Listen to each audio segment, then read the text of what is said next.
What's up, everybody? Welcome to a very special weekend edition of the Newberg Podcast. Today, my guest appears much taller than me in the picture. She just does. I don't know how we fix it, but it doesn't matter. I've always looked up to her, anyways. It's a dear friend for many, many years. One of my very first friends in Los Angeles. She's a psychotherapist, and I'm just proud to have her on the show. Welcome, Nikki Isbell. How are you, friend? Thank you. I'm so good, and I am just so happy to see your face. We've been trying to connect for how long? Very long, very long. And it's just like, I'm the worst. I'm so sorry. But we're connecting now. You had the great idea of like doing a pod, and like the pod is like it's the new hang. Yeah, I love it. And this is your first podcast. Yeah, this is my first podcast ever. Did you have like, what sort of feelings are going through your brain in your first podcast? Well, it's you, so it's not as nerve-wracking, but I feel like, yeah, little nerves, kind of like those I'm about to go on stage sort of nerves. Okay, so a little backstory for people who are listening and watching. Nikki, who I've known I met her in an acting class several years ago. She, as you see, she's lovely. She's a delight, but she is intense as fuck. And it's really cool because one of my very first conversations I had with her, which I to this day still remember, and she even quoted and brought it up the other day when we were texting. We were doing a scene together, and she looks me in the eye and she says, "If I'm in it and you make me laugh, I'm gonna punch you in the fucking face." And it was the coolest thing ever. I was like, I'm best friends with this girl forever now, and I didn't get punched. It was great. You did not, but you did make me laugh. Well, Pretty much every chance you got. That's my jam. That's what I do. That's what I do. So you're a psychotherapist. When did you know that you were psycho? I mean, come on, you met me when I was 20. You were 20 when I met Yeah, you? yeah. Holy. So, yeah, long Wow. time. So wait, 20, how long ago was that? 18 years. I'm going to be 38 in June. Shut the front door. Really? Oh my Mm-hmm. God, I've known you that long. That's so wonderful. When did you begin your journey from acting to psychotherapy? Yeah. Well, I love that question because so I had moved to New York Okay. and was still kind of doing the acting thing there, and then just went through some life experiences that kind of got me thinking in a different way, and I started my own therapy. Mm-hmm. And I loved it. I thought it was so interesting, and it really made sense, like with acting, right? You're trying to understand the character, like who they are and why they do the things that they do. So it was kind of an easy jump to psychology. Yeah. And my therapist actually told me about this program at NYU where you could make up your own major, Oh, nice. which, yeah, it's called Gallatin. And so basically you apply and you can merge your own major. And of course, that was like super interesting to me because, I always like to do things my own way. So I was like, okay, let me study psychology and like narrative writing and acting. And that was a way for me to meld it where I didn't feel like I was totally letting go of acting, but I was also exploring this new journey. And yeah, I loved it. And I realized I was good at it. And so I just kept going. So I had to redo my undergraduate degree, not redo, but finish my undergraduate degree, and then apply for grad school. And then now I'm just literally next week graduating from graduate school. Oh, that's so awesome. Now, you specialize in helping, in your words, you say high functioning overthinkers. Like, what's that sort of look like? Like, do you think, I mean, it feels like every person on earth falls into that category. I know, it's great, right? Yeah. I mean, covers lots of clients. how do you manage that? Like, what's that look like? Yeah, well, I mean, kind of when I was sending you that stuff, I was being a little cheeky, but I think when I really think about it, that is the clients that I work with. They're all amazing. they're really high functioning. From the outside, they're killing it. And I remind them that a lot. Mm-hmm. But maybe internally, they're just really anxious. They're overthinking their decisions. They're kind of trying to control everything, and they're exhausted by it. Mm-hmm. So, Do you think would you say it's almost like what do they call it? Analysis paralysis? Is it sort of like that? um, it can be. It manifests in so many different ways. I can say that analysis paralysis is something that I've experienced before, but I think it can manifest in different ways. They're scared to make a decision, so they just like don't make a decision. So they're kind of letting life happen to them as opposed to being more intentional about what they want to build and where they want to go. And I think that's what I love, is that I can help them slow down and think through these things, right? Like, well, what makes you happy? What do you value? What's missing that you want to create, or you want to do? What would make you go from kind of feeling like you're surviving to thriving? Do you think that most people have difficulty being happy? That's a great question. I think a lot of people do. I know I certainly do. You have troubles being happy. Yeah, like allowing myself to be happy, like feeling like I deserve to be happy. I think sometimes we live in a very kind of motivated culture, right? We need to be working, we need to be productive, we need to do all these things, right? That sometimes we can get so wrapped up in achieving things that we forget that life is really being present with someone, having a great conversation, Yeah. going for a walk, right? Like the simple things. And I think those are where that happiness or contentedness kind of comes in. I think you just nailed it. I mean, I think the key I've realized to happiness is maintaining presence and just being there, because once you sit back and realize it's like, okay, right now my life is I'm in a conversation with my friend Nikki. This is my life right now. This is my whole existence. It's like, regardless of all the other things that are swimming around in my brain, I have to do this and I've got to get this done and I've got to nope, none of that is real. It's like Right. it's all these self-imposed unnecessary distractions that loom. But right now it's like, this is the moment. I'm getting to have this wonderful opportunity to catch up with a friend, to learn about psychotherapy, to learn about your journey and what you've been doing. And I mean, that's fascinating, connecting acting to therapy. That's so cool. I mean, that's just really cool. And you said you didn't say it on this podcast, but when we talked, you specialize in like couples therapy. Yeah. So, okay, wait, before I jump into that, I Yes. just want to follow up on what you just said, because that was something that I feel like I learned from acting was, when you're talking to someone, it's just about who's in the scene and you kind of forget everything around you. And that's what it's like when you're in session with someone. Right. Like, I'm solely focused on them, on listening to what they're struggling with or what they're excited about or what's going on in their life, like trying to understand the themes of their life, but I'm just there with them. And I think that's what's can be really rewarding about the work, and just kind of to your point of, it lets everything else go and you just get to zone in on that one person in front of you and like be there and be present for them, which I love.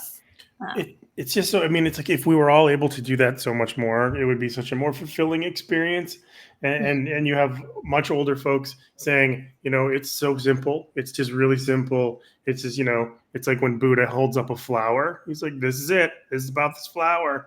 You're like, what the fuck does that mean, dude? I mean, there's so many things to do. You got to water the flower. Where do I get the seeds? And it's like, nope, flower.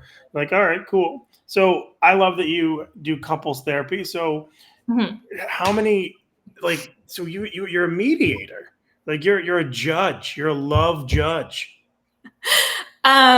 So Yeah, I didn't necessarily think that I would be doing couples therapy kind of right out the bat, but my supervisor specializes in couples. So she was like, yeah, you're going to do couples. And I was like, okay, that sounds kind of stressful.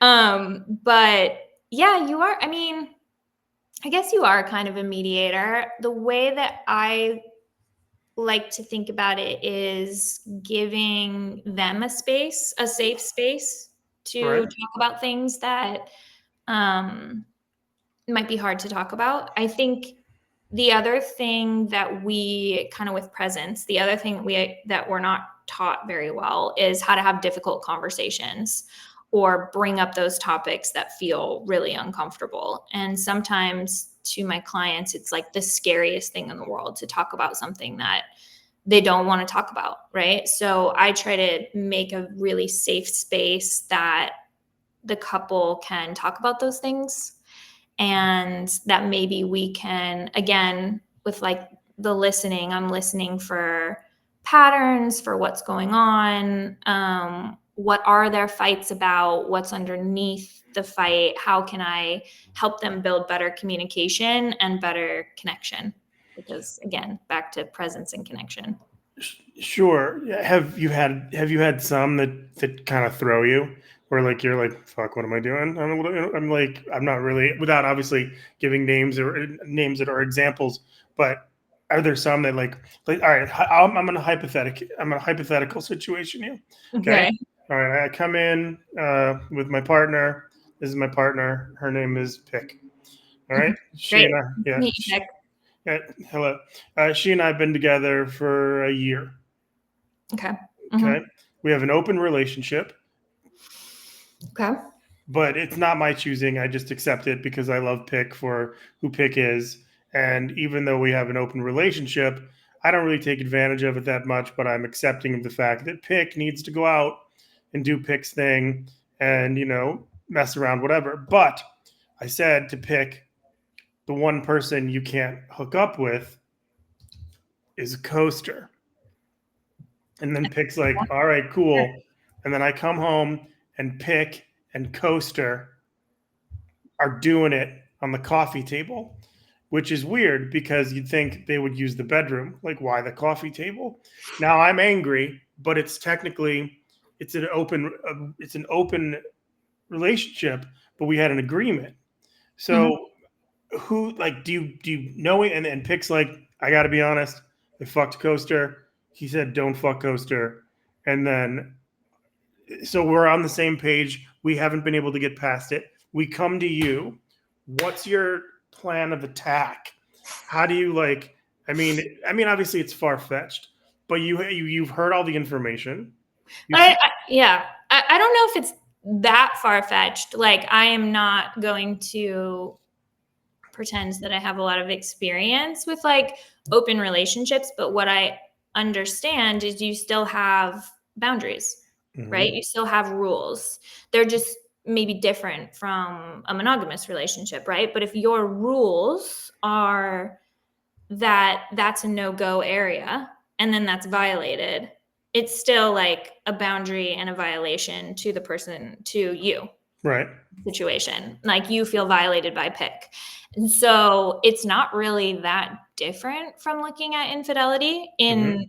in the way that you just described that. I would be like, okay, so then first and foremost, I want to understand each person's background and why Pick wanted the open relationship and why you are okay with it, even though you're not fully okay with it, right? Like, Mhm. so I would just want to understand more of the situation. Right. And that would be the beginning, would be like, okay, tell me more. Tell me about this first year. Tell me how the conversations came up that you were going to open it up. Tell me, and just really, like, I think the challenging part of couples therapy at times is trying to always check in with both people Mhm. and make sure they both feel heard and they both feel like seen, Mhm. right? So it's kind of, and then also trying to like navigate it so that there's not like,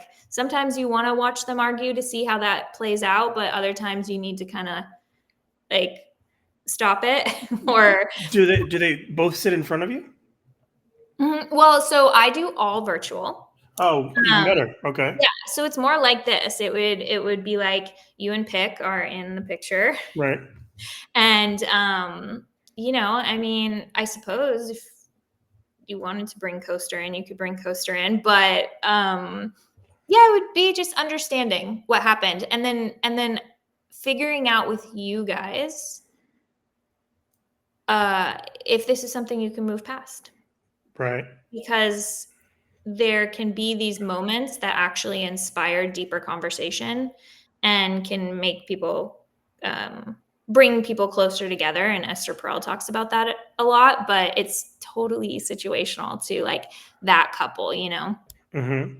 Have you had some where you've been unable to resolve? Yeah, yeah, I have. And it's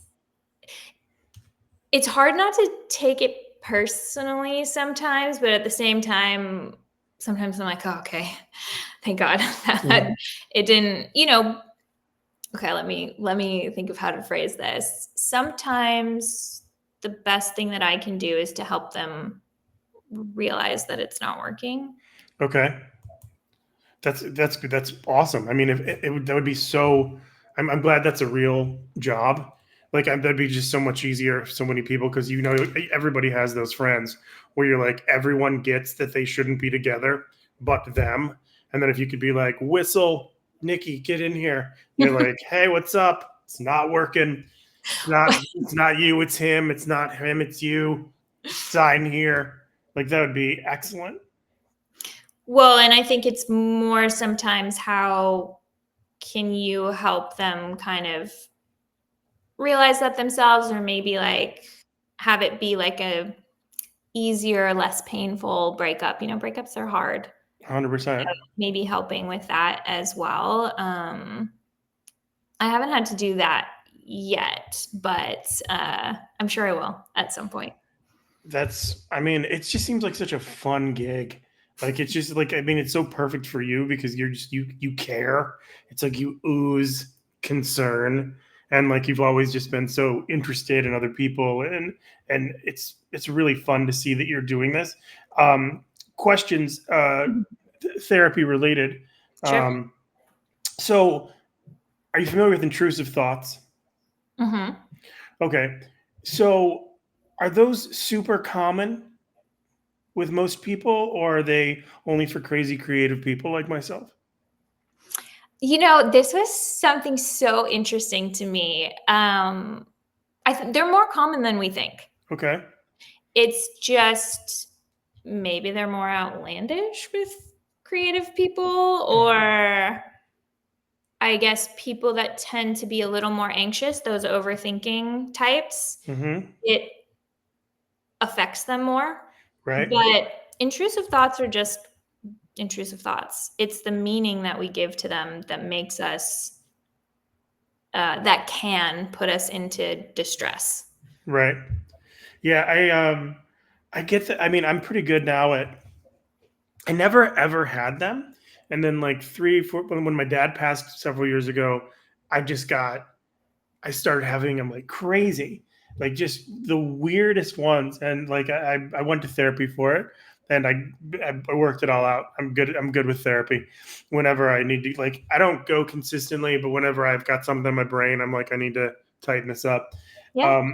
And I had this weird thing where I was afraid to go for a walk because I thought cars were going to drive over me.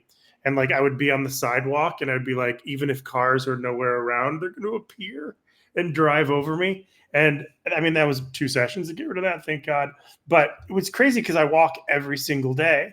And then, it's like, so all of a sudden being like, I'm afraid to go for a walk. And I had this agoraphobic, like this was like in the period of like, I don't know, 2, 3 weeks. It was crazy intense. And I was obviously processing a whole bunch of stuff. Yeah. But now I get fun ones like, oh, cool, the house is going to be on fire. Isn't that awesome? And like, snakes are going to repel from the trees, because of course that's what snakes do. Right. Yeah. No, Yeah. of course. Of But course. I always wonder. I'm like, these have to be. I mean, they're harmless, as you say, if you don't act on them, and they do go away, and everybody has them. It's like it's as simple as being in a Starbucks and being like, I'm gonna stab this fucking kid if he doesn't hurry the fuck up. Like, you're not gonna stab the kid. You're not gonna say anything, but it's going on. The whole play is in your brain. Yeah, and I think it's when you can just recognize that's an intrusive thought, I'm not going to act on it, it loses so much power. Right. The ones that you're talking about, though, are not intrusive thoughts of what you're going to do. There's something else. There's something like catastrophic happening to you. Correct. Which is interesting.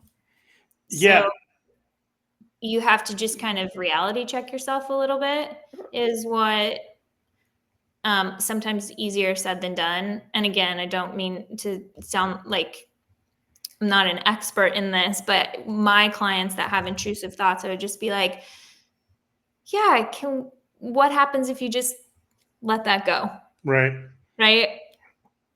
Yeah. Or just call it what it is. It's an intrusive thought.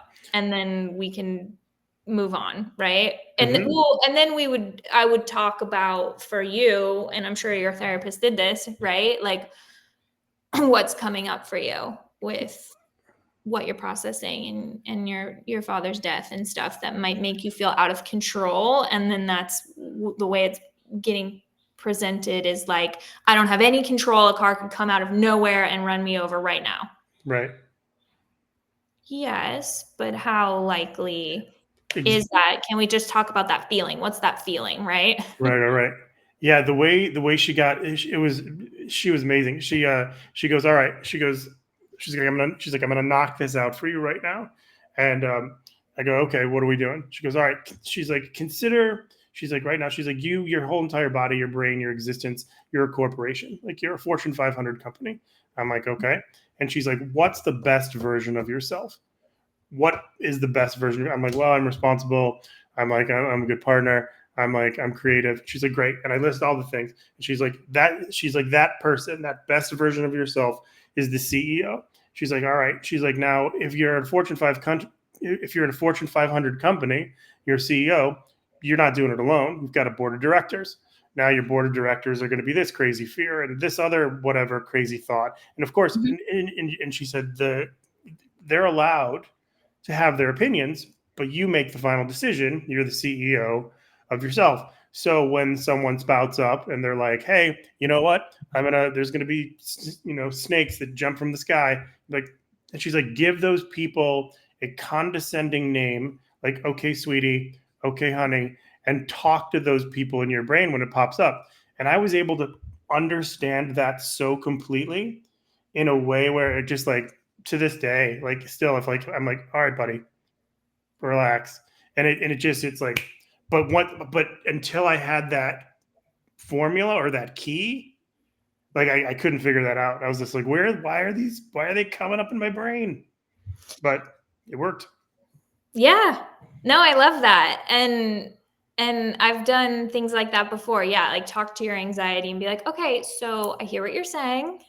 Now, can you just go take a seat on the couch and have some chamomile tea? Like, we heard you. Yep. We acknowledge you.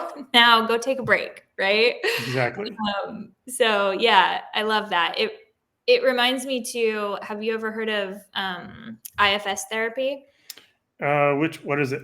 Internal family systems. I don't believe I have, unless you explain it, and I'd say yes, I have.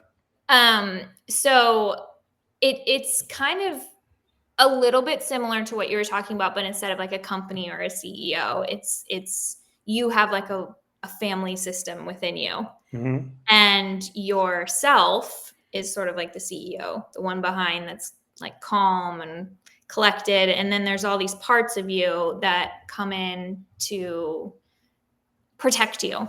And the way that the founder describes it of like firefighters and protectors, but they're different parts of you. So like maybe the anxious part comes out, but it's trying to protect you from maybe feeling too many emotions or something like that. But it's sort of this system, and you reminded me a lot of that with the CEO. Yeah, I'm sure it's Family. probably, yeah, I'm sure it's similar. Okay, so I didn't even get to any of the questions. And so what we're going to do now is so I have a bunch of rapid fire. I have rapid fire questions, but I'm also going to rapid fire the questions that I didn't get to ask you. So if it's possible, answer them quickly. Cool. If not, just say pass. And then we're going to get to the fun ones. Okay. Okay, you ready? Yeah. Now, again, this game is called Every Answer is Correct. Okay. So that means there are no wrong answers.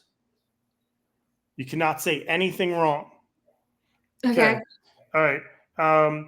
Someone comes in and they're like, I feel fine, but you can tell they're not fine. What's your quick solution? Define fine to me. They say they're fine, but you can tell that they've got like cartoon birds going over their head. They're crazy town. Yeah. So I would, sorry. That's what I would ask the client. Like, define fine to me. Okay. So ask, like, what does fine mean? Because that's not actually an emotion. So I would try to dig underneath what's really going on. Okay. Great. Well, here. Great answer. What is a common sign that someone is stuck in the middle of their life? And like, what's the first step out? Yeah, talking about it. What feels stuck? I think the first sign would be that they're living in a lot of shoulds. Mm-hmm. They should be married. They should have this job. They should own a house. They should. And it's kind of bringing it back to, okay, well, what do you want? I love that. Let's see. Is there give me one word. If you could say the question is, what's one thing people misunderstand about anxiety or depression in high functioning people? That's a way. There's no way you can answer that shortly. So I'm going to change the question to give me a nickname that you use for anxiety. Oh my gosh.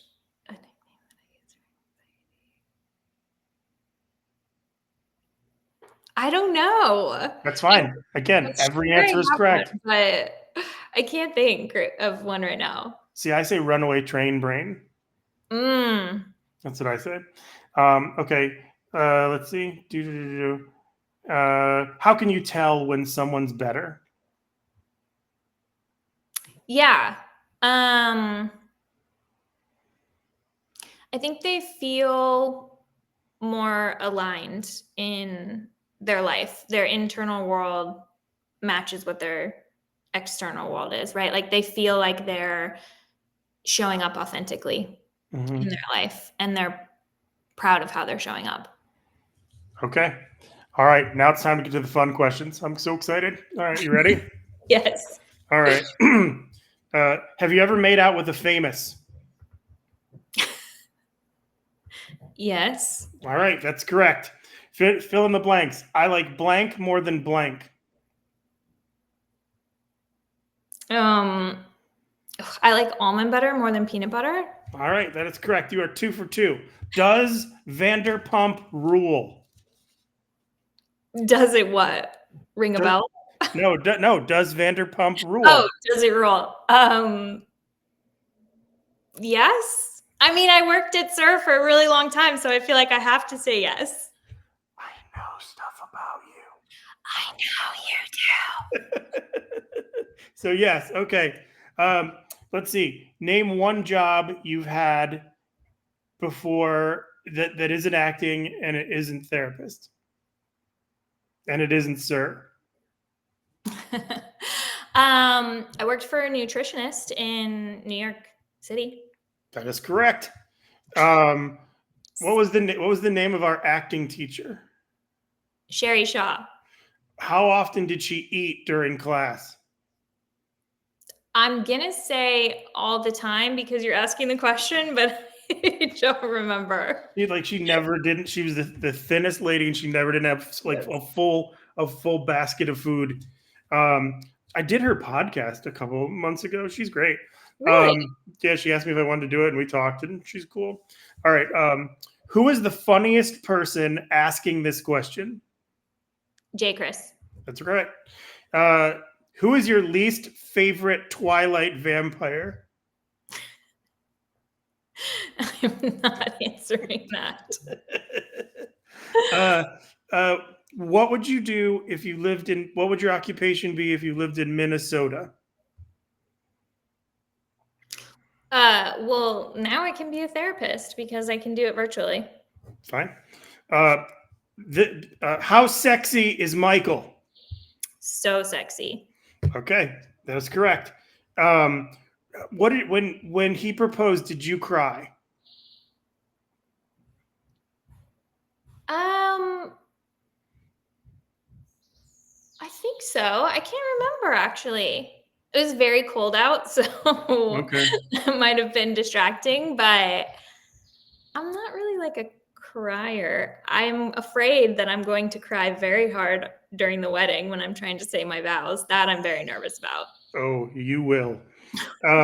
Let's see. Are you a public figure or a private figure? Private. What is a movie that you really enjoy more than most movies?